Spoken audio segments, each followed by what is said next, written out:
কোনো মানুষ যেটা খুবই ছোট্ট একটি, এর গভীরতা অনেক বেশি। বন্ধুত্বের মাঝে মিশে আছে বিশ্বস্ততা, মায়া এবং সহজ সরল অনুভূতি। যদি কোনো মানুষের জীবনে সত্যিকারের বন্ধু থাকে, তাহলে সেই বন্ধুত্ব রক্তের সম্পর্ককেও ছাড়িয়ে যায়। সেটা আস্তে আস্তে হয়ে ওঠে আত্মার সম্পর্ক। আচ্ছা, একজন বন্ধু তার আরেকজন বন্ধুর জন্য জীবনে ঠিক কতটা ত্যাগ স্বীকার করতে পারে? কোনো বন্ধু কি তার বন্ধুর জন্য জীবন বাজি রাখতে পারে? সেটাই আমরা দেখব আজকের এই মুভির গল্পে। সত্যিকারের বন্ধুত্ব যে আসলে কেমন হয়, আর একজন বন্ধু তার বন্ধুর জন্য ঠিক কতটা ত্যাগ স্বীকার করতে পারে, সেটাই আমরা দেখব এই মুভিটিতে। তাহলে চলুন ঘুরে আসা যাক এক সত্যিকারের বন্ধুত্বের গল্প থেকে। তো গল্পটি শুরু হয় সাউথ কোরিয়ার একটি ছোট্ট শহরে, যেখানকার একটি জায়গাতে আমরা বেশ কিছু স্টুডেন্টকে দেখতে পাই। আর এখানে তাদের স্কুল ড্রেস দেখে বোঝাই যাচ্ছিল যে তারা হচ্ছে দুটো আলাদা আলাদা স্কুলের স্টুডেন্ট। তারা ছিল দুটো স্কুলের আলাদা আলাদা বয় গ্রুপস। তো এই দুটো গ্রুপের সবাই একে অপরের মুখোমুখি দাঁড়িয়েছিল। তারা ছিল এমন কিছু স্টুডেন্ট যারা কিনা পড়াশোনা বাদ দিয়ে গ্যাংস্টার সেজে থাকতেই বেশি পছন্দ করত। যদিও তাদের মধ্যে অনেক ভালো কিছু স্টুডেন্টও আছে যারা কিনা লেখাপড়ায় অনেক ভালো ছিল, কিন্তু পরিস্থিতির চাপে পড়ে তাদেরকেও এই গ্যাং গ্রুপে জয়েন হতে হয়েছে। তো এখানে যেই দুটো গ্রুপ রয়েছে, এই দুটো গ্রুপের মধ্যে বহুদিন ধরেই ঝামেলা চলছিল। তো এখানে দুই গ্রুপ লিডার একে অপরের সঙ্গে তর্ক করছিল। তাদের মধ্যে একজন গ্রুপ লিডারের নাম ছিল সুন এবং আরেকজনের নাম ছিল হেইসিক। সুন ছিল তাদের স্কুলের সবচাইতে পপুলার একজন ফাইটার এবং সে অনেক ব্রিলিয়ান্ট একজন স্টুডেন্টও ছিল। তার কিউটনেস এবং সাহসিকতার জন্য পুরো স্কুলে সে ছিল অনেক পপুলার। কিন্তু অন্যদিকে হেইসিক ছিল একদম বখাটে টাইপের একটি ছেলে। যদিও সে অনেক ভীতু প্রকৃতির ছেলে ছিল, কিন্তু সে আসলে কিছু ক্ষমতাবান স্টুডেন্টদেরকে তার বন্ধু বানিয়ে ফেলেছে। সেই সাথে সে এমন কিছু স্টুডেন্টকে তার বন্ধু বানায় যারা কিনা তার পক্ষ হয়ে লড়াই করবে। আর তাদের পাওয়ারে সে মূলত ক্ষমতা দেখিয়ে চলে এবং সবসময় বোকা প্রকৃতির স্টুডেন্টদের পেছনে লেগে থাকে। আর তার এবং তার গ্রুপের ভয়ে স্কুলের কোনো স্টুডেন্টই ঠিকমতো লেখাপড়াও করতে পারত না। তবে সুন যখন এই বিষয়টি জানতে পারে, তখন সে একদিন হেইসিককে থ্রেট দিয়েছিল। এবার হেইসিক তার সঙ্গীদেরকে সুনকে মারতে বলে, কিন্তু সুন এত ভালো একজন ফাইটার ছিল যে সে এক এক করে হেইসিকের টিমের প্রত্যেককেই হারিয়ে দেয়। আর এরপর আসে হেইসিকের পালা। কিন্তু হেইসিক এটা খুব ভালোভাবেই জানত যে সে কোনোভাবেই সুনের সঙ্গে ফাইট করে পারবে না। তাই সে তখন কোনো মতে কথা ঘুরিয়ে সেখান থেকে পালিয়ে যায়। তবে চলে যাওয়ার আগে সুন তাকে বলে, তোর এসব বদমাশি বন্ধ কর, নিজের ফাঁকা আওয়াজ কখনো আমাকে শোনাতে আসবি না। তোর ক্ষমতা কতদূর সেটা আমার খুব ভালোভাবেই জানা আছে। তোকে আমি এখনো সময় দিচ্ছি, ভালো হয়ে যা, অন্যের লাইফে নাক না গলিয়ে ভালোভাবে লেখাপড়া কর, তা না হলে তোর পরিণতি কিন্তু একদম ভালো হবে না। এরপর হেইসিক সেখান থেকে চলে যায়। এই ঘটনার পর আরো বেশ কিছুদিন সময় পার হয়ে যায়, কিন্তু এখনো হেইসিক সুনের উপর অনেক রেগেছিল। সে সারাক্ষণই প্ল্যান করছিল যে কিভাবে হেইসিককে শায়েস্তা করা যায়। তাই সে একদিন জেসান নামক একটি ছেলেকে অনেক মারধর করে। আসলে এই জেসান ছিল সুনের বেস্ট ফ্রেন্ড। শুধুমাত্র বেস্ট ফ্রেন্ডই নয়, বরং জেসান ছিল সুনের কাছে নিজের আপন ভাইয়ের মতো। সুন জেসানকে খুবই ভালোবাসত, আর এই বিষয়টি খুব ভালোভাবেই জানত হেইসিক। তাই সে সুনের উপর প্রতিশোধ নেওয়ার জন্য জেসানকে মারধর করেছে। জেসান তখন তার বন্ধু সুনকে সমস্ত কিছু খুলে বলে, আর সে সুনকে জানায় যে হেইসিক তাকে অনেক মেরেছে। সুনের এতে হেইসিকের উপর প্রচন্ড রাগ হয়। সে সিদ্ধান্ত নেয় যে হেইসিককে এবার সে শায়েস্তা করবে। তাই সে এখানে জেসানকে বলে, ওর এত বড় সাহস যে ও তোর গায়ে হাত দিয়েছে, ওকে তো এবার আমি কোনোভাবেই ছাড়ব না। কিন্তু জেসান তখন তাকে বলে, তুই কি মারামারি ছাড়া আর কোনো কিছুই বুঝিস না? তুই কেন মানুষের সাথে এইভাবে শত্রুতা করিস? লড়াই ঝগড়া কখনোই ভালো কিছু বয়ে আনতে পারে না। তাই তোর এসব বন্ধ করা উচিত।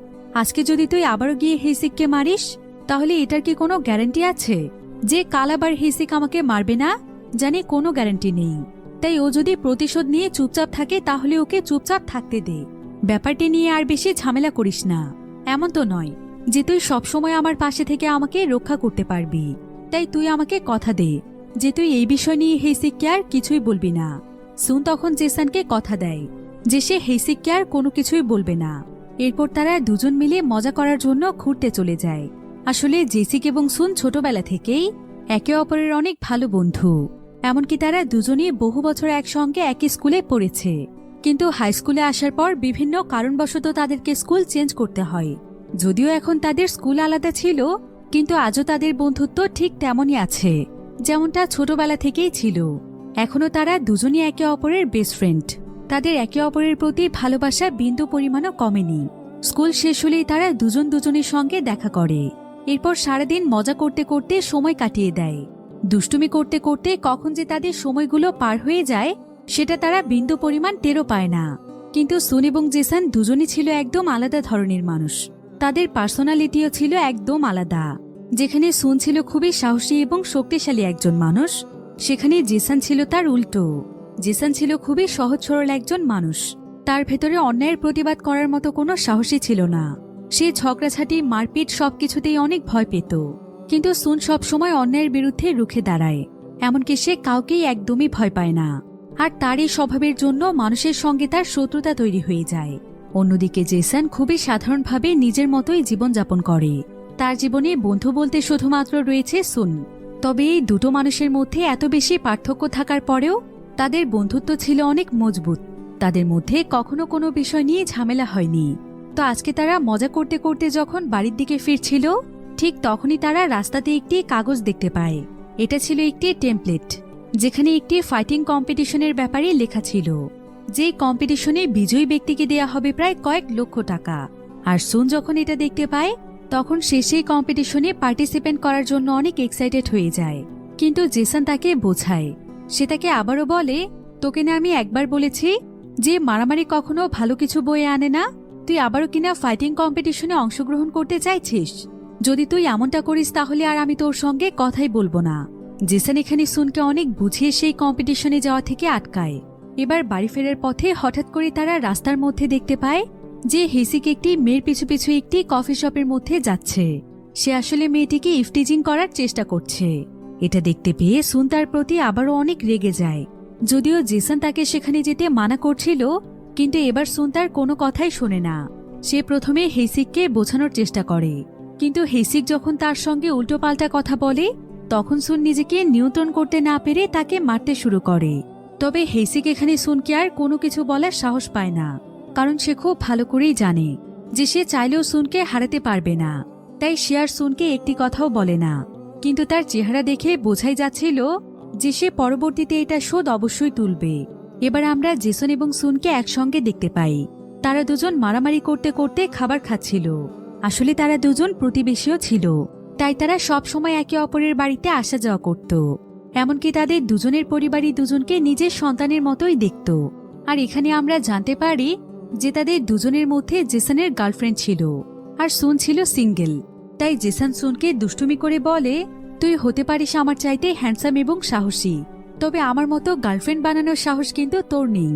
কিন্তু সুন তখন তাকে বলে, গার্লফ্রেন্ড বানানো হচ্ছে বাচ্চাদের কাজ, বুঝলি? আমি তো ডিরেক্ট বিয়ে করতে চাই।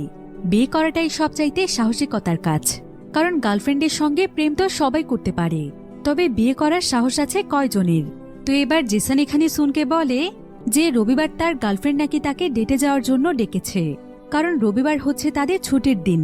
কিন্তু একথা শুনে সুন তখন তাকে বলে, এই রবিবার তুই তো আমার সঙ্গে সময় কাটাতে চেয়েছিলি, তুই না বলেছিলি আমার সঙ্গে ঘুরতে যাবি?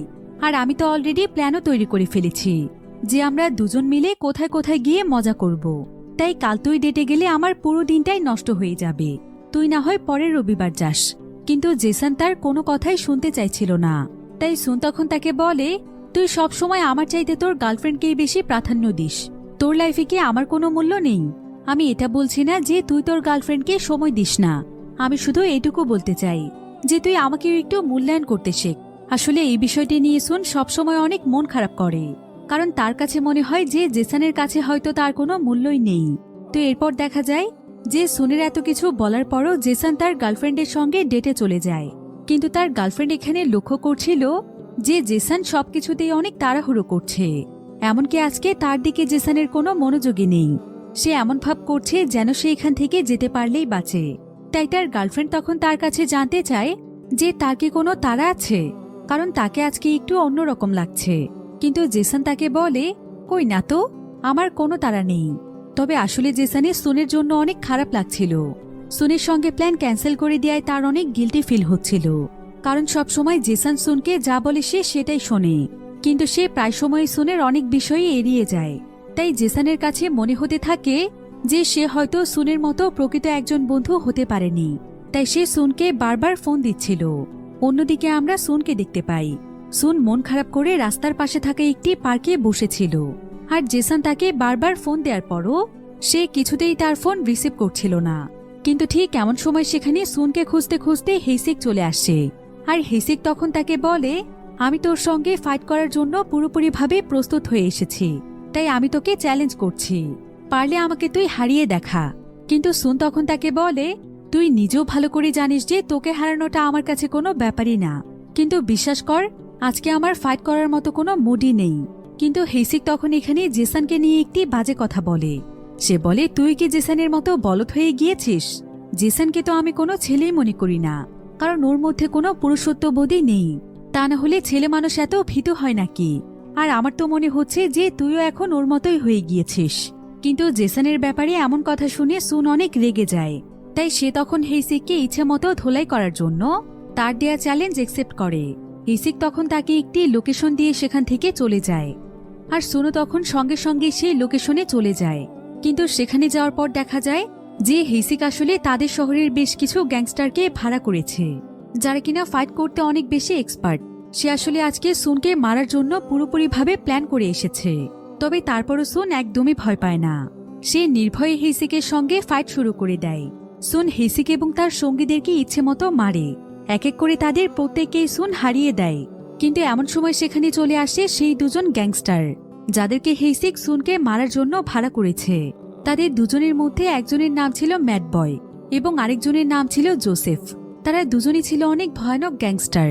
তো জোসেফ এখানে ম্যাড বয়কে বলে যে সুনের মতো একটা বাচ্চাকে হারানোর জন্য সে একাই যথেষ্ট, তাই ম্যাড বয় যেন তাদের দুজনের মধ্যে না আসে। এবার জোসেফ সোজা সুনকে এসে ফাইটের জন্য চ্যালেঞ্জ করে, আর সুনও তার চ্যালেঞ্জ অ্যাকসেপ্ট করে। এরপর ফাইট করার জন্য জোসেফ সুনকে একটি পরিত্যক্ত বাড়ির ভেতরে নিয়ে যায়, আর কিছুক্ষণের মধ্যেই তাদের দুজনের ফাইট শুরু হয়। সুনের মতো জোসেফও ছিল অনেক ভালো একজন ফাইটার, তাই তাদের দুজনের মধ্যে একদম হাড্ডাহাড্ডি লড়াই হচ্ছিল। তবে এক পর্যায়ে সুন জোসেফকে হারিয়ে দিচ্ছিল। জোসেফ শত চেষ্টা করেও সুনের হাত থেকে বাঁচতে পারছিল না, তাই সে চিৎকার করে তার সঙ্গে ম্যাড বয়কে ডাকে। আর ম্যাড বয় এখানে এসেই সুনের উপর ঝাঁপিয়ে পড়ে। আসলে এই ছেলেটিকে ম্যাড বয় বলা হয় এই কারণে, কারণ সে যখন কাউকে মারতে শুরু করে তখন সে তাকে পাগলের মতো মারতেই থাকে। আর সেও ছিল অনেক ভালো একজন ফাইটার। তবে সুন এখানে এতগুলো মানুষের সঙ্গে অনেক সময় ধরে লড়াই করতে করতে সে অনেক বেশি দুর্বল হয়ে পড়েছিল। তাই ম্যাড বয় যখন তাকে ইচ্ছে মতো মারধর করছিল তখন সে তার সঙ্গে খুব একটা পেরে উঠছিল না, যার ফলে ম্যাড বয় এবং জোসেফ তারা দুজন মিলেই তখন তাকে প্রচন্ড মারছিল। অন্যদিকে আমরা জেসানকে দেখতে পাই। সুন যখন কোনোভাবেই তার ফোন ধরছিল না তখন সে তার গার্লফ্রেন্ডকে কিছু অজুহাত দেখিয়ে সেখান থেকে চলে এসেছে। এরপর সে অনেক সময় ধরে সুনের সঙ্গে যোগাযোগ করার চেষ্টা করছে, কিন্তু সুন কোনোভাবেই তার ফোন ধরছিল না। তাই জেসান সুনকে প্রত্যেকটি জায়গায় জায়গায় গিয়ে খুঁজছিল যেখানে মূলত সুন থাকতে পারে। কিন্তু প্রত্যেকটি জায়গাতে খোঁজার পরও একটি জায়গাতেও সে সুনকে পায় না। তাই সে তাকে খুঁজতে খুঁজতে সেই পরিত্যক্ত বাড়িটির কাছে চলে আসে, যে সুন হয়তো এখানে ফাইট করার জন্য এসেছে। আসলে এই জায়গাটি ছিল ফাইট করার জন্য স্পেশাল একটি জায়গা, যেখানে সবাই মূলত ফাইট করতেই আসে। তো জেসান এখানে সেই বাড়ির ভেতর থেকে কিছু আওয়াজ শুনতে পায়, তাই সে আস্তে আস্তে সেই বাড়িটির মধ্যে প্রবেশ করে। আর সে আড়ালে লুকিয়ে এটা দেখতে থাকে যে ভেতরে আসলে কি হচ্ছে। কিন্তু ভেতরের দৃশ্য দেখে জেসানের যেন একদম আত্মা কেঁপে ওঠে, কারণ সে দেখতে পায় যে ম্যাড বয় সুনকে মারতে মারতে একদম রক্তাক্ত করে ফেলেছে। এমনকি সে এখনো তাকে এত পরিমাণ মারধর করছে যে সুনের একদম মরে যাওয়ার মতো অবস্থা। সুন কিছুক্ষণের মধ্যেই নিজের জ্ঞান হারিয়ে ফেলবে। জেসানের তো ইচ্ছে করছিল তাদের সবাইকে মেরেই ফেলতে, কিন্তু সে খুব ভালোভাবে ম্যাড বয় এবং জোসেফকে চেনে। আর জেসান তাদেরকে আগে থেকে অনেক বেশি ভয় পায়, তাই সে কোনোভাবেই তাদের সামনে দাঁড়ানোর সাহস পাচ্ছিল না। জেসন তো বেশ কয়েকবার নিজের ভয়কে জয় করে সেখানে চলেও যেতে চাইছিল, কিন্তু বারবার তাকে যেন তার ভয় কাবু করে ফেলছিল। সে অনেক চেষ্টা করেও তাদের সামনে যেতে পারে না, তাই সে আড়ালে বসে প্রচন্ড পরিমাণে কাঁদতে থাকে, কারণ সেও তার বন্ধু সুনকে নিজের ভাইয়ের মতোই ভালোবাসে। তাই সুনের গায়ে করা প্রত্যেকটি আঘাতই যেন তার গায়ে এসে লাগছিল। সে এখানে চিৎকার করে কাঁদতে যেও ভয়ে তার মুখ হাত দিয়ে চেপে ধরে রাখে, যাতে করে কেউ তার আওয়াজ শুনতে না পায়। এদিকে ম্যাড বয় এবং জোসেফ যখন মারতে মারতে সুনের অবস্থা একদম খারাপ করে ফেলে তখন তারা দুজন সেখান থেকে চলে যায়। তবে এমন সময় সেখানে হেসিক চলে আসে, আর হেসিক এখানে তাকে গালাগাল দিতে দিতে মারতে থাকে। তার সুনের উপর যত পরিমাণ রাগ ছিল সে সুনকে মারতে মারতে তার সমস্ত রাগ আজকে মিটিয়ে ফেলে, যেটা জেসনের নিজের চোখ দিয়ে দেখার সম্ভব হচ্ছিল না। তাই সে সেদিক থেকে চোখ ফিরিয়ে নিয়ে সেখানে কাঁদতে থাকে। এবার সুনকে মারতে মারতে হেসিক যখন ক্লান্ত হয়ে যায় তখন সেও সেখান থেকে চলে যায়। তবে সৌভাগ্যবশত সুনের এখনো জ্ঞান ছিল, তাই সে তখন তার ফোন চেক করে দেখতে পায় যে জেসন তাকে অনেকবার ফোন করেছে। এরপর সেই তখন সাহায্যের জন্য জেসনকে ফোন দেয়, কিন্তু জেসনের এখন নিজের প্রতি এত পরিমাণ ঘৃণা হচ্ছিল যে সে লজ্জায় সুনের ফোন রিসিভ করে না, কারণ সে তার বিবেকের কাছে হেরে গিয়েছে। যেই বন্ধু তার জন্য ছোটবেলা থেকে এত কিছু করেছে, আর আজকে কিনা সে তার সেই বন্ধুর বিপদের দিনে পাশে গিয়ে দাঁড়ায়নি।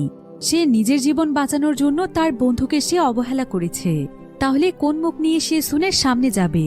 তাই সুন বারবার তাকে ফোন দেওয়ার পরও জেসন ফোন কেটে দেয়। আর সে বারবার সুনের অবস্থা দেখে প্রচন্ড রকমের গিল্টি ফিল করতে থাকে। তার এখন ইচ্ছে করছে নিজেকেই মেরে ফেলতে, কারণ তার মতো এত ভীতু একজন মানুষের বেঁচে থাকার কোনো অধিকারই নেই। সে এখানে বারবার নিজেকেই দোষারোপ করছিল যে সে আসলে কেমন মানুষ, যার ভেতরে বিন্দু পরিমাণ সাহস এবং শক্তি নেই, যার ভেতরে তার কাছের মানুষদেরকে বাঁচানোর ক্ষমতাই নেই। তার মতো মানুষ সমাজের বোঝা ছাড়া আর কিছুই নয়।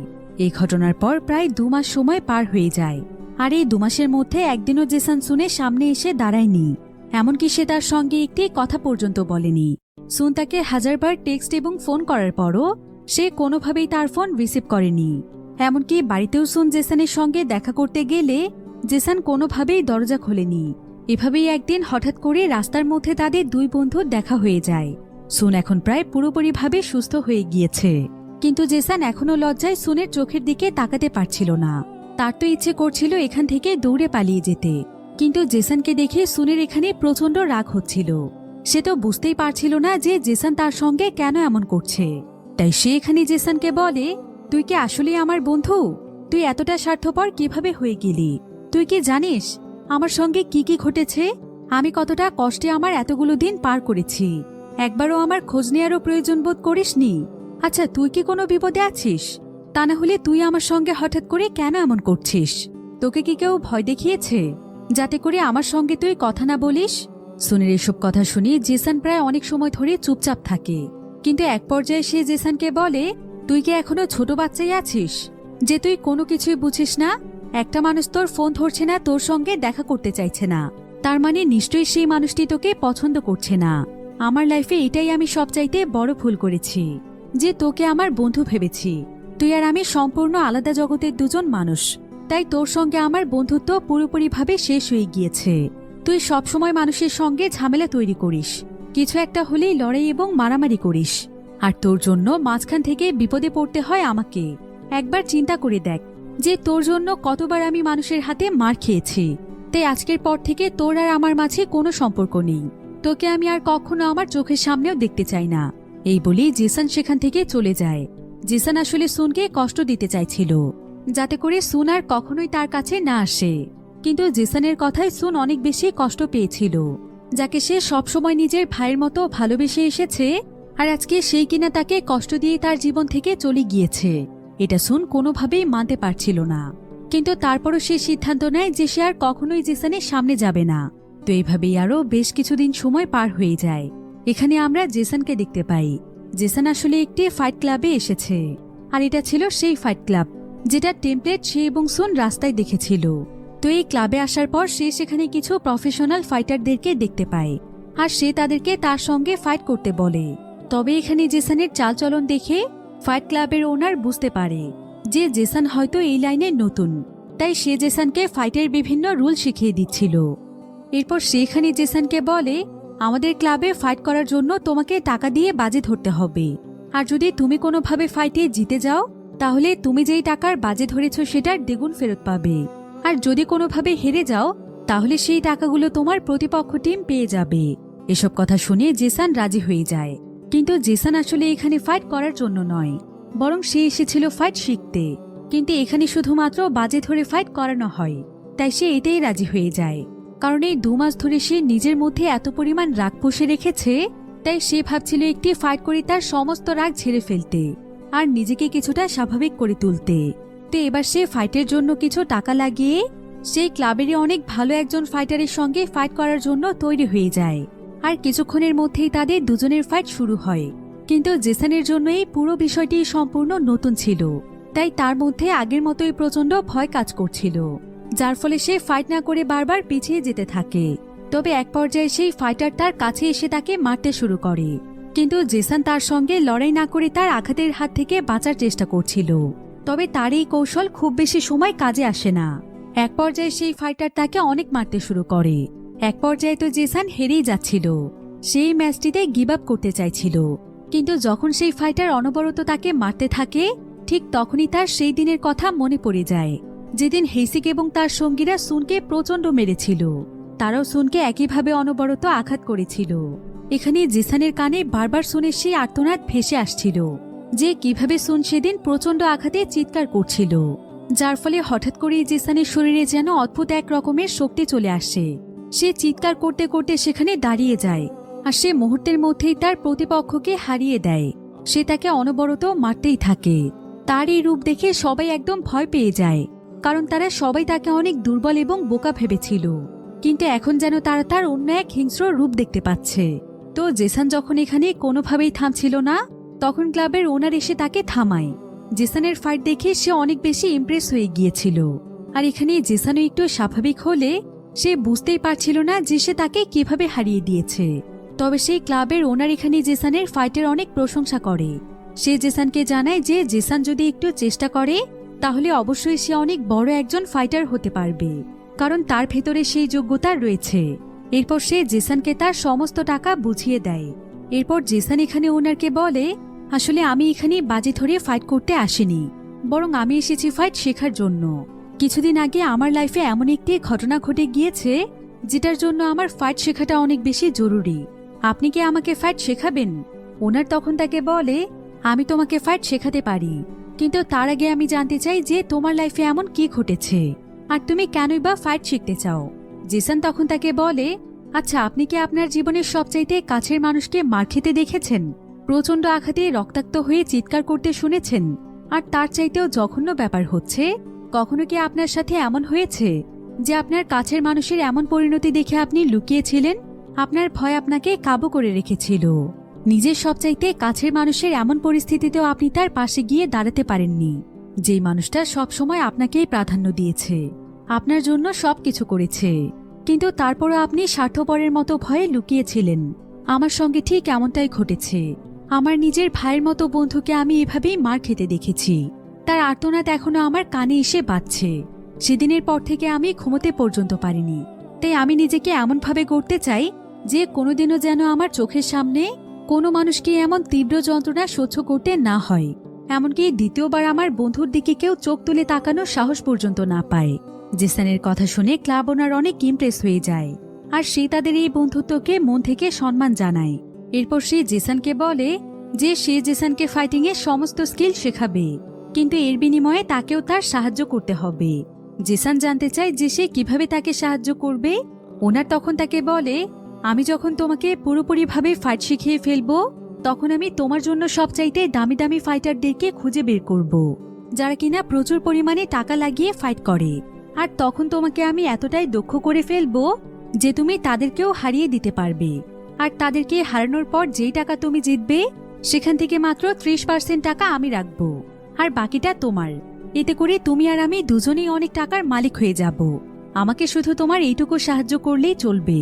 জেসান তখন তার কথায় রাজি হয়ে যায়। এরপর জেসান প্রতিদিন সেই ক্লাব ওনারের কাছে ফাইট শেখে, আর দেখা যায় যে জেসান আস্তে আস্তে নিজেকে অনেক ইমপ্রুভ করতে পারছে। তার ভেতর থেকে এখন ভয় জিনিসটা একদম চলেই গিয়েছে। সে নিজেকে অনেক দক্ষ একজন ফাইটার বানানোর জন্য আপ্রাণ চেষ্টা করছে। সে ক্লাবের ওনারের কাছ থেকে ফাইট শেখার পাশাপাশি টাকা দিয়ে বাজি ধরে বিভিন্ন বড় বড় ফাইটারদের সঙ্গে ফাইট করতে শুরু করে, যার ফলে তার ফাইটিং স্কিল আরো অনেক ইমপ্রুভ হতে থাকে। তবে জেসান যখন ফাইট করত, ক্লাবের ওনার তখন সেই ফাইটের সমস্ত ভিডিও রেকর্ড করে রাখত, যেটা জেসান বারবার দেখে তার ফাইটিং স্কিল আরো অনেক ইমপ্রুভ করার চেষ্টা করত। অন্যদিকে আমরা সুনকে দেখতে পাই। সুন এখন অনেক বেশি ডিপ্রেস থাকে। সে এখনো তার স্বাভাবিক জীবনে ফিরে আসতে পারেনি। সে যেন কোনোভাবে মানতেই পারছে না যে তার বেস্ট ফ্রেন্ড তাকে ছেড়ে চলে গিয়েছে, আর তার প্রতিনিয়ত জেসানের সেই সমস্ত কথাগুলো মনে পড়ত, যেগুলো জেসান তাকে শেষবার বলেছিল যে সে নাকি সুনের জন্যই মানুষের হাতে বারবার মার খেয়েছে।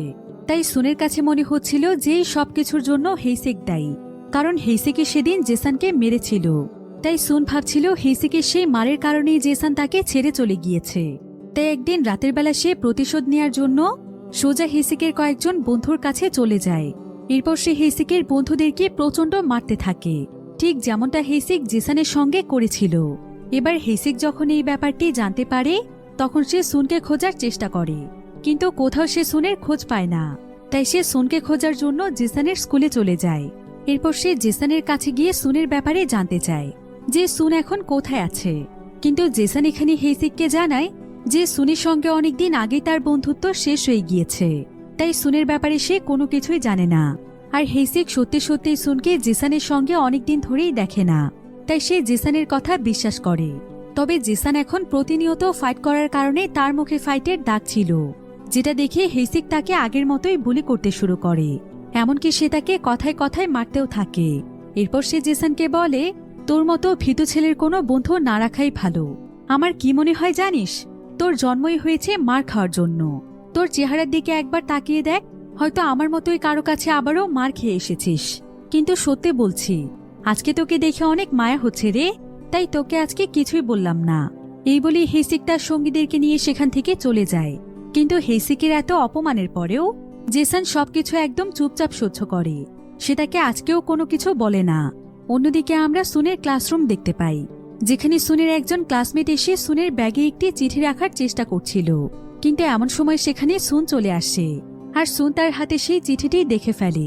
সুন তখন মেয়েটির কাছে এই চিঠিটির ব্যাপারে জানতে চায়। মেয়েটি তখন নানাভাবে ঘুরিয়ে পেঁচিয়ে তাকে মিথ্যে বলার চেষ্টা করে, কিন্তু এক পর্যায়ে সে সুনকে জানায় যে সে সুনকে অনেকদিন ধরেই পছন্দ করে, আর তাই সে আজকে সাহস করে তার জন্য একটি চিঠি লিখেছে। আর এখানে সুনের কাছেও মেয়েটিকে খুব একটা খারাপ মনে হয় না, কারণ মেয়েটির কথাবার্তা ছিল খুবই সহজ সরল প্রকৃতির। তবে সুন এখানে মেয়েটিকে বলে যে এখন সে তার লাইফের এমন একটি পরিস্থিতিতে রয়েছে যে তার ডেট করার মতো সিচুয়েশন আসেনি, তাই সে আপাতত তার বন্ধু হতে চায়। সে তখন মেয়েটির কাছে জানতে চায় যে সে কি তার এই দুঃসময়ে তার পাশে থাকবে। মেয়েটি এতে অনেক খুশি হয়ে যায়। মেয়েটি বুঝতে পারে যে সুনও তাকে পছন্দ করতে শুরু করেছে, আর এখান থেকেই তারা একে অপরের অনেক ভালো বন্ধু হয়ে যায়। অন্যদিকে আমরা জেসানকে দেখতে পাই, যে কিনা সে ক্লাব ওনারের সঙ্গে ছিল। জেসান এখন প্রায় প্রতিদিনই একটি করে ফাইট করে, আর প্রত্যেকটি ফাইট জেতার পর তারা দুজন মিলে টাকাগুলো ভাগ করে নেয়। তবে পরপর এতগুলো ফাইট জেতার পরে জেসানের মধ্যে অনেক বেশি কনফিডেন্স চলে এসেছিল। তাই জেসান এখানে ওনারকে বলে যে সে তাকে বলেছিল যখন সে একজন দক্ষ ফাইটার হয়ে যাবে তখন সে তার জন্য সবচাইতে ভালো একজন ফাইটারকে নিয়ে আসবে, আর তার বিশ্বাস যে এখন সেই ফাইটের সময় এসেছে, তাই সে যেন সেই ফাইটারকে নিয়ে আসে। ওনার তখন তাকে বলে, এমন একজন ফাইটারকে আমি চিনি যে কিনা অনেক শক্তিশালী, এমনকি আজ পর্যন্ত কারো সঙ্গেই ফাইট করে সে হারেনি। কিন্তু আমার একটি ব্যাপারেই ভয় হচ্ছে যে যদি তার সঙ্গে ফাইট করতে গিয়ে তোমার অনেক বড় কোনো ক্ষতি হয়ে যায়। কিন্তু জেসান এখন নিজেকে পুরোপুরিভাবে যাচাই করে দেখতে চাইছিল যে সে প্রত্যেককেই মোকাবেলা করার জন্য প্রস্তুত কিনা, তাই সে ওনারকে সেই ফাইটারকে নিয়ে আসতে বলে। এবার পরের দিনই ওনার সেই ফাইটারকে নিয়ে আসে, আর খুব দ্রুতই সে এই ফাইটের আয়োজন করে ফেলে। আর ফাইট শুরু হওয়ার আগে সবাই তাদের দুজনের উপর বাজি ধরে। তবে বেশিরভাগ মানুষই সেই শক্তিশালী ফাইটারের উপর বাজি ধরেছিল, কারণ এই ফাইটার আজ পর্যন্ত কোনো ম্যাচই হারেনি। কিন্তু ক্লাব ওনারের পুরোপুরিভাবে বিশ্বাস ছিল যে এই ফাইটে জেসানই জিতবে, তাই সে তার সমস্ত টাকা জেসানের উপরই বাজি ধরে। এরপর তাদের দুজনের মধ্যে ফাইট শুরু হয়ে যায়। তবে এই ফাইটারের এক একটি ঘুষি অনেক বেশি স্ট্রং ছিল, তাই শুরুতে জেসান বুঝে উঠতে পারছিল না যে তার সঙ্গে সে কিভাবে লড়বে, যার ফলে সেই ফাইটার সুযোগ পেয়ে জেসানকে একের পর এক মেরেই যাচ্ছিল। সে কোনোভাবেই জেসানকে তার উপর আক্রমণের সুযোগই দিচ্ছিল না। তো এখানে জেসানকে এমন মার খেতে দেখে ক্লাব ওনার এই ফাইটটিকে মাঝখানেই বন্ধ করে দিতে চাইছিল। সে চাইছিল না যে জেসান এত পরিমাণ মার খাক, কারণ এতে করে ফাইট করতে গেলে সে পরবর্তীতে তার কনফিডেন্স হারিয়ে ফেলবে। কিন্তু কিছুক্ষণের মধ্যেই দেখা যায় যে জেসান নিজেকে পুরোপুরিভাবে সামলে নিয়ে কাউন্টার অ্যাটাকের জন্য প্রস্তুত হয়ে যায়, আর মুহূর্তের মধ্যে সে সেই ফাইটারের উপর ঝাঁপিয়ে পড়ে। এরপর সে তাকে একের পর এক এমনভাবে মারতে থাকে যে সেই ফাইটারের ঠিক মতো উঠে দাঁড়ানোর শক্তিটুকুও ছিল না। সেই ফাইটার কোনোভাবেই জেসানের কাউন্টার অ্যাটাককে সহ্য করতে পারছিল না, এমনকি সে এখন জেসানকে একবারের জন্য অ্যাটাক করার সুযোগ পাচ্ছিল না, যার ফলে কিছুক্ষণের মধ্যেই সে হার মেনে নেয়। ফলে জেসান এবারও জিতে যায়। কিন্তু জিতে যাওয়ার পরও জেসানের রাগ যেন কোনোভাবেই কমছিল না। সে আরো ফাইট করতে চাইছিল, কিন্তু ক্লাব ওনার তাকে থামায়। এরপর সে জেসানকে শান্ত করার জন্য একটি সুপার শপে নিয়ে গিয়ে ট্রিট দেয়। আর আজকের ফাইটে জেতার পর সে এবং জেসান অনেক টাকা পেয়েছিল। এরপর ওনার এখানে জেসানকে বলে যে জেসানের শরীরের অবস্থা অনেক বেশি খারাপ হয়ে গিয়েছে, তাই তার কিছুদিন বিশ্রাম নেওয়া প্রয়োজন। কিন্তু জেসান তখন তাকে বলে, আমি ততদিন পর্যন্ত কোনোভাবেই বিশ্রাম নিতে পারবো না যতদিন না আমার বন্ধুর প্রতি হওয়া অন্যায়ের প্রতিশোধ নিতে পারছি। এরপর জেসান ওনারকে জানায় যে এখন সে গ্রুপ ফাইট করতে চায়, যাতে করে সে হেসিক এবং তার পুরো টিমকে হারিয়ে দেওয়ার জন্য নিজেকে প্রস্তুত করতে পারে। যদিও ওনার তাকে এখন এমনটা করতে নিষেধ করছিল, কিন্তু জেসানের জেদের কারণে তাকে রাজি হতে হয়। তাই সে জেসানকে জানায় যে সে খুব দ্রুতই একটি গ্রুপ ফাইটেরও আয়োজন করে ফেলবে। অন্যদিকে আমরা সুনকে দেখতে পাই। সুনের এখন সেই মেয়েটির সঙ্গে অনেক ভালো বন্ধুত্ব তৈরি হয়েছে। সেই মেয়েটির নাম হচ্ছে দাহি। তো দাহি আজকে সুনকে নিয়ে মুভি দেখার প্ল্যান করেছে, কিন্তু সেখানে পৌঁছানোর আগেই সুনের কাছে একটি ফোন আসে। ফোনটি তাকে করেছিল জেসান। জেসানের ফোন পেয়ে সুন তো অনেক অবাক হয়ে যায়। এবার জেসান এখানে সুনকে জানায় যে সে তার সঙ্গে কিছু গুরুত্বপূর্ণ কথা বলতে চায়, তাই সে তাকে একটি অ্যাড্রেস দিয়ে সেখানে আসতে বলে। সুন এতে অনেক খুশি হয়ে যায়। এরপর সে দাহিকে কোনোভাবে কনভিন্স করে আজকে মুভি দেখার প্ল্যান ক্যান্সেল করে ফেলে। এরপর সে দৌড়তে দৌড়তে খুশি মনে জেসানের দেওয়া সেই অ্যাড্রেসের দিকে যেতে থাকে, কারণ তার কাছে মনে হচ্ছিল যে জেসান হয়তো আবারও তাদের বন্ধুত্ব ঠিক করে ফেলবে। তাই সে যত তাড়াতাড়ি সম্ভব জেসানের কাছে চলে যায়। কিন্তু এখানে আসার পর সুন বুঝতে পারে যে সে যেমনটা ভাবছিল তেমন কিছুই নয়। জেসান তার সঙ্গে একজন অচেনা মানুষের মতোই কথা বলছিল। তার মধ্যে কোনো রকমেরই পরিবর্তন আসেনি। এমনকি জেসান সুনের দিকে একবার ফিরেও তাকায়নি। সুনের এতে আবারও মন খারাপ হয়ে যায়। সুন তখন জানতে চায় যে সে এমন কি ভুল করেছে যে জেসান তার সঙ্গে এমন আচরণ করছে। জেসান তখন তাকে বলে, তোর কোনো ভুল নেই, সমস্ত ভুল আমার। আমি এখন আর আগের জেসান নেই। শুধুমাত্র এইটুকু জেনে রাখ, একদিন আমি তোর সামনে নিজেকে প্রমাণ করে দেখাবো। একথা শুনে সুনের কাছে মনে হয় যে সুন যেহেতু জেসানের সামনে সবসময় স্ট্রং সেজে থাকতো, তাই জেসানের হয়তো নিজেকে তার সামনে ছোট মনে হতো। এজন্য জেসান হয়তো নিজেকে তার চাইতেও বেশি স্ট্রং বানাতে চাইছে। তবে বিষয়টি সুনের কাছে অনেক খারাপ লেগেছিল, তাই আজকে তাদের দুজনের মধ্যে বেশ কিছু কথা কাটাকাটি হয়, যার ফলে সুন সেখান থেকে রাগ করে চলে যায়। এরপর দেখা যায় যে জেসান প্রায় প্রতিদিনই একটি একটি করে ফাইট জেতে, এমনকি গ্রুপ ফাইট করলেও সেই জিতে যায়। অন্যদিকে আমরা জোসেফ নামক সেই ছেলেটিকে দেখতে পাই, যে কিনা সেদিন সুনকে মেরেছিল। তো জোসেফ এখানে হেসিকের কাছে কিছু টাকা ধার চায়, কিন্তু হেসিক বিভিন্ন বাহানা বানিয়ে তাকে টাকা দিতে মানা করে দেয়। অন্যদিকে সুন অনেকদিন ধরেই হেসিকের উপর অনেক ক্ষিপ্ত হয়েছিল, তাই সে যেভাবেই হোক হেসিকের উপর প্রতিশোধ নিতে চাইছিল। তো আজকে সুন হেসিককে একটি জায়গাতে একা একা পেয়ে যায়। এরপর সুন হেসিককে সেখানে ইচ্ছে মতো মারতে থাকে। হেসিকের উপর তার যত পরিমাণ রাগ ছিল, সে হেসিককে মেরে মেরে তার সমস্ত রাগ কমানোর চেষ্টা করছিল। তবে অনেক সময় যাবৎ মারার পর তার হেসিকের উপর কিছুটা মায়া হয়, তাই সে তাকে সেখানেই ফেলে রেখে চলে যায়। কিন্তু এই পুরো ব্যাপারটি হেসিকের আত্মসম্মানে এসে লাগে, তাই সে সঙ্গে সঙ্গেই জোসেফকে ফোন দিয়ে বলে যে জোসেফ যত টাকা চায় সেই সব টাকাই সে তাকে দেবে, তবে এর বিনিময়ে তাকে সুনের হাত পা ভেঙে তাকে পঙ্গু করে ফেলতে হবে। আর জোসেফও তার কথায় রাজি হয়ে যায়। এবার পরের দিন হেসিক তার সঙ্গীদেরকে নিয়ে সুনকে খুঁজতে থাকে, কিন্তু আগেরবারের মতোই তারা সুনকে কোথাও খুঁজে পাচ্ছিল না, কারণ সুন অনেকদিন ধরেই ঠিকমতো স্কুলে আসে না। তাই তারা জেসিকের স্কুলে এসেছে। কিন্তু এখানে আসার পর তারা একটু খোঁজ নিয়ে জানতে পারে যে জেসিক এবং সুনের মধ্যে এখন কোনো ধরনের সম্পর্কই নেই। তাই হেসিক আর জেসানকে সুনের ব্যাপারে কিছু জিজ্ঞাসা করে না, বরং সে অনেক কষ্ট করে সুনের কয়েকজন বন্ধুর কাছ থেকে তার নাম্বার ম্যানেজ করে। এরপর সে সুনকে ফোন করে একটি অ্যাড্রেস দিয়ে বলে, যদি কাল সকাল 10টার মধ্যে তুই এই অ্যাড্রেসে না আসিস তাহলে তোর প্রিয় বন্ধুকে আমরা একদম গুম করে ফেলব। যদিও তোদের মধ্যে এখন কোনো সম্পর্কই নেই, কিন্তু তারপরও আমি জানি যে জেসানের জন্য তুই কি কি করতে পারিস। তবে হেসিকের কথা শুনে সুন বুঝতে পেরেছিল যে হেসিক তাকে মারার জন্য সমস্ত কিছুর ব্যবস্থা করে রেখেছে। তারপরও সে জেসানের কথা চিন্তা করে হেসিকের দেয়া অ্যাড্রেসে চলে যায়, যেখানে হেসিক তার পুরো টিম নিয়ে সুনের জন্যই অপেক্ষা করছিল। তবে সুন এখানে পৌঁছানোর পর হেসিক যখন তার টিম নিয়ে তাকে মারতেই যাবে, ঠিক তখনই সুন হেসিকের কাছে মন থেকে ক্ষমা চায়। আর সে বলে যে সে তাদের মধ্যে আর কোনো শত্রুতা চায় না।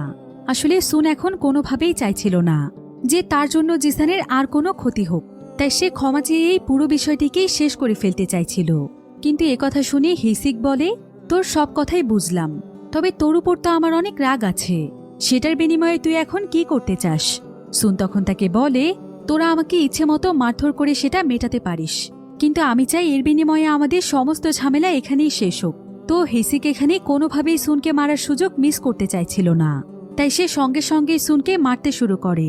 সে এখানে তার সঙ্গীদেরকে নিয়ে একসঙ্গে সুনকে প্রচণ্ড মারতে থাকে, আর প্রায় অনেক সময় ধরে সুনকে মারতে মারতে রক্তাক্ত করে ফেলার পরও যখন কোনোভাবেই হেসিকের রাগ কমছিল না, তখন সে সুনের মুখে একটি ললিপপ ঢুকিয়ে দেয় আর তাকে প্রচণ্ড জোরে জোরে থাপ্পড় দিতে থাকে, যার ফলে সুনের মুখ থেকে এক পর্যায়ে অনেক রক্ত বের হচ্ছিল।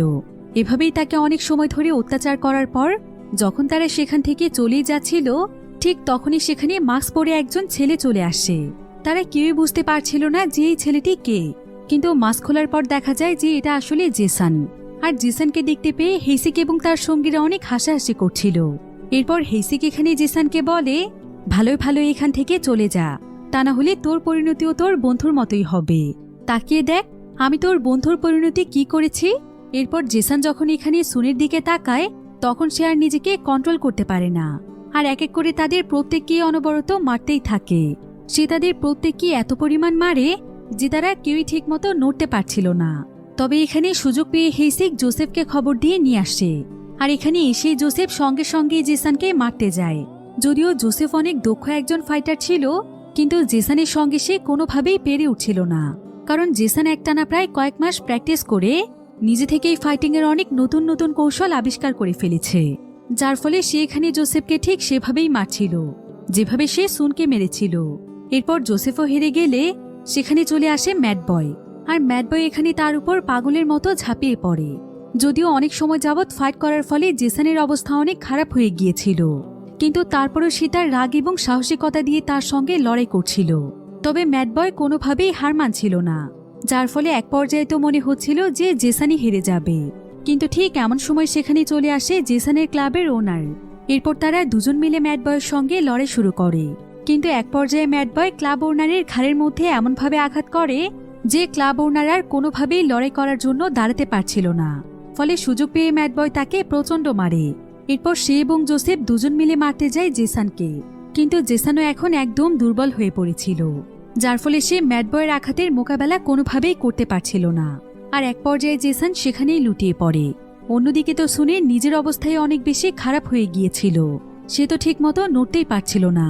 কিন্তু সে যখন জেসানের অবস্থা দেখতে পায়, তখন সে কোনো মতে উঠে দাঁড়িয়ে ম্যাড বয়ের কাছে আসে, আর সে ম্যাড বয়ের কাছে ক্ষমা চায় এবং তাকে অনুরোধ করে যে জেসানকে যেন সে আর না মারে। সেই সাথে সে তাকে কথাও দেয় যে আজকের পর থেকে তার দিক থেকে কোনো লড়াই ঝগড়া হবে না।